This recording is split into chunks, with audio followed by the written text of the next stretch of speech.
वहाँ पे आप जैसे ही जाएँगे तो आपको अर्धकुँवारी मंदिर पड़ेगा। अब जैसे आप आधा दूरी तय कर लेंगे तो अर्धकुँवारी मंदिर पड़ेगा।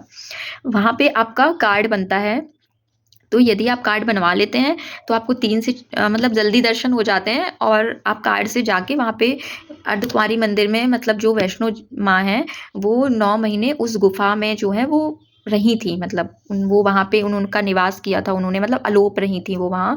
और उस गुफ़ा से आपको क्रॉस करना होता है, मतलब वो जिस गुफ़ा में रही थी वो ज़्यादा बड़ी नहीं होती है, बस 1 डेढ़ से डेढ़ 2 मिनट में आप उसको क्रॉस कर सकते हैं, पर बहुत मतलब पतली-सी होती है एकदम, मतलब सकरी-सी, तो थोड़ा-सा तो उसमें मतलब एडवेंचर और डर-सा रहता है।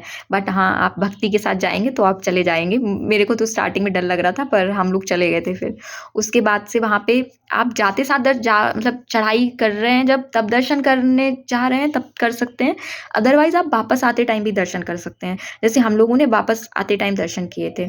तो फिर हम लोग अर्धकुँवारी मंदिर में दर्शन ना करके सीधा हम लोग भवन के लिए, जो जहाँ वैष्णो माता रानी विराजमान है भवन में, हम लोगों ने सीधे वहाँ के लिए चढ़ाई की थी। मतलब हम लोगों ने सोचा वापस आते टाइम ही दर्शन करेंगे। तो फिर उसके बाद हम लोग गए भवन। और मतलब अच्छा रास्ता है, 2 रास्ते हैं, पैदल में भी आप सीढ़ी से भी जा सकते हैं और पैदल भी जा मतलब जो घटान से ढलान-ढलान जो प्लेन रास्ता है उससे जा सकते हैं। सीढ़ी वाले रास्ते से आपको थकान थोड़ी ज़्यादा होगी यदि आपको साँस लेने में थोड़ी-सी प्रॉब्लम होती है या आप बहुत जल्दी थक जाते हैं। बट जो प्लेन रास्ता है उससे आप ईज़िली जा सकते हैं। उसके बाद आपको जैसे ही आप भवन जैसे हम लोगों ने 9 बजे स्टार्ट किया था चढ़ाई, और हम लोगों ने बहुत ज़्यादा रेस्ट नहीं किया था, बस कंटिन्यूअसली हम लोग चलते जा रहे थे, 2-3 मिनट का कहीं-कहीं रेस्ट ले रहे थे। तो हम लोग टाइमली मतलब पहुँच गए थे वहाँ भवन, मतलब वैष्णो माता रानी के भवन के पास। मतलब हम लोग पौने 5 बजे सुबह, मतलब नाइट में 9 बजे हम लोगों ने स्टार्ट किया चढ़ाई, और हम लोगों ने सुबह पौने 5 बजे हम लोगों ने मतलब दर्शन कर लिए थे माता रानी के। तो वहाँ पे मतलब अच्छा था कि हम लोगों के साथ ये अच्छा हुआ मेरे साथ कि वहाँ भीड़ नहीं थी। मतलब जैसे मतलब ऐसा लग रहा था कि मतलब बहुत अच्छे से दर्शन हो गए, एकदम सैटिस्फाइड थी मैं, और बहुत ज़्यादा भीड़ नहीं थी। तो ये मेरे साथ अच्छा हुआ, वहाँ पे बिल्कुल भी भीड़ नहीं थी ज़्यादा। हम लोगों ने मैक्सिमम टू मैक्सिमम 20 मिनट लगा होगा, दर्शन हो गए।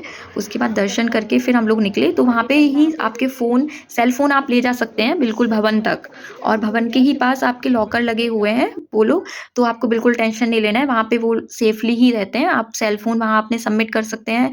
आप अपने जो भी मतलब जो भी चीज़ थोड़े बहुत और भी ले गए, वो भी वहाँ सबमिट कर सकते हैं। आपको सिर्फ़ खाली हाथ वहाँ जाना है भवन में। तो फिर आप वहाँ जाइए, फिर वहाँ पे दर्शन करके हम लोग वापस आए। उसके बाद से फिर वहाँ पे ₹100 का प्रसाद मिलता है।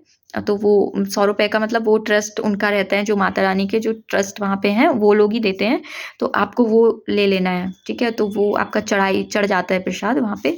उसके बाद से फिर आप जब वापस आएँगे, तो हम लोग जैसे 5 बजे फ्री हो गए थे दर्शन करके भवन में, गर्भगृह के। उसके बाद फिर हम लोग वापस आए, तो भैरव भैरव जी हैं, तो भैरव मंदिर भी आपको जाना पड़ता है।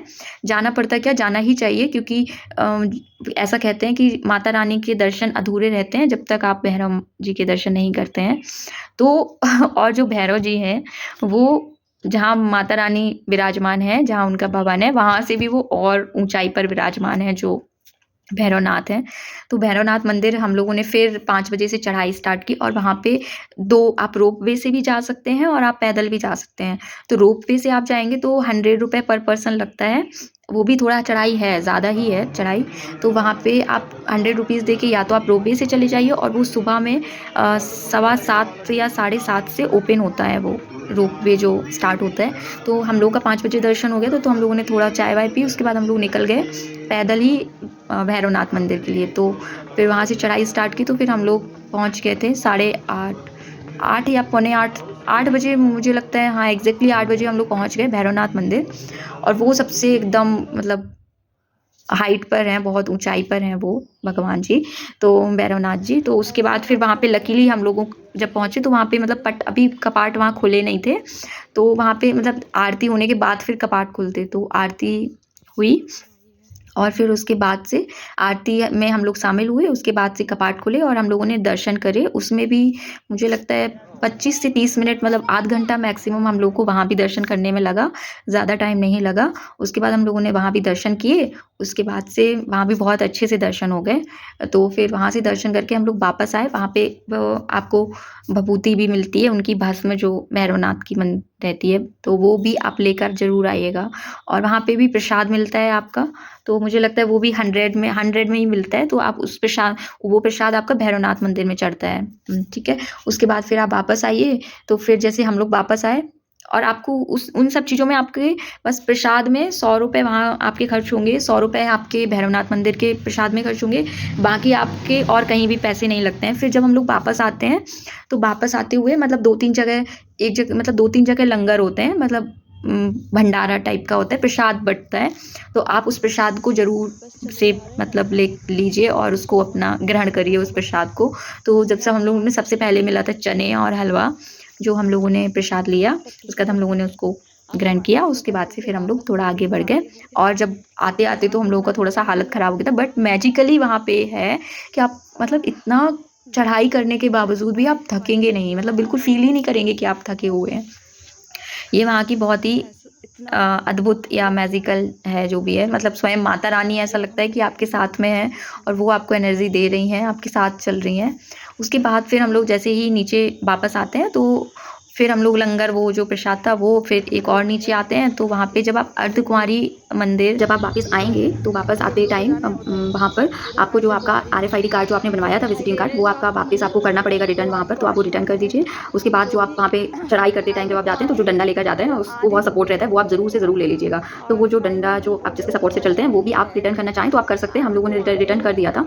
उसके बाद फिर हम लोग वहाँ पे मतलब ये चीज़ बहुत सही नहीं लगी मुझे कि ज़रा-सा दूर चलेंगे और वो लोग 400-200 रुपए ऑटो इतना चार्ज करते हैं ऑटो वाले। हम लोगों ने थोड़ा-सा शॉर्टकट देखा कि कैसे-कैसे जा सकते हैं, क्योंकि हम लोग को पता था कि ये लोग ठग रहे हैं। तो फिर हम लोगों ने मतलब जहाँ पे मेन चौराहा था वहाँ तक गए, तो वहाँ का ₹50 हम लोगों का ऑटो का लगा, जबकि वो लोग 400-400 रुपए माँग रहे थे। तो वो आप ले लीजिए और उसको फिर जब आप वापस आते हैं तो आप रिटर्न कर दीजिए उसको। मतलब हम लोगों ने रिटर्न कर दिया था, वो आपकी इच्छा पर है आप करें या नहीं करें। उसके बाद से फिर जब आप वहाँ से आते हैं ना और जब मेन चौराहे तक आपको जाना पड़ता है, तो आपको वो लोग ₹400 200 इतना ज़्यादा चार्ज करते हैं ऑटो वाले। तो हम लोगों को तो पता ही था, तो फिर हम लोगों ने ₹50 दिया था और ₹50 में हम लोग आ गए थे बिल्कुल मेन चौराहे पर, जहाँ से हम लोगों ने RFID कार्ड बनवाया था। उसके बाद से फिर हम लोगों ने थोड़ा बहुत उधर ही कुछ खाया। उसके बाद से फिर हम लोग निकल लिए बस के लिए, क्योंकि ट्रेन थी हम लोगों की। तो फिर बस वहाँ से थोड़ा-सा मुश्किल होती है मिलनी। तो वहाँ पे फिर हम लोगों ने बस, लेकिन लकीली हम लोगों को बस मिल गई थी। एक ऑटो वाले भैया थे, वो काफ़ी सही थे, तो उन्होंने फिर बस हम लोगों को बताई कि इधर से ऐसे मिलेगी। तो और हाँ, यदि आपको वहाँ पे एक और चीज़ है कि सिटी बस यदि वहाँ का मिल जाता है, लोकल सिटी बस, तो वहाँ पे फ्री ऑफ कॉस्ट है फॉर फीमेल्स।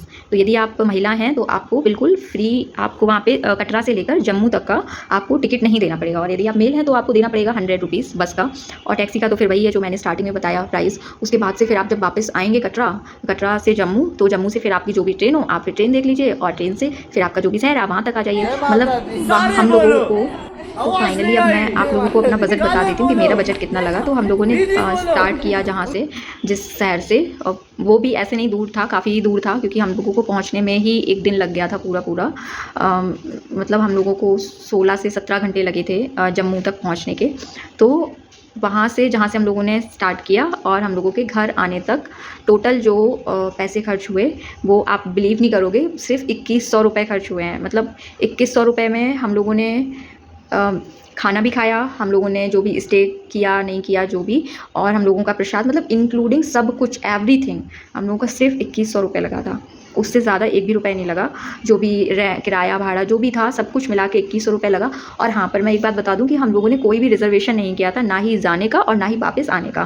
तो हम लोगों ने जनरल से ही मैं गई हूँ, तो बस फिर हम लोगों का इतना ही ₹2100 पर पर्सन रुपये लगे हैं आने और जाने के, और उसमें भी सब कुछ इंक्लूड है। और हम लोग जल्दी ही दर्शन करके आ गए थे, तो आप लोग बिलीव नहीं करोगे कि ₹2100 में कैसे कोई आ जा सकता है, पर हम लोग आ भी गए।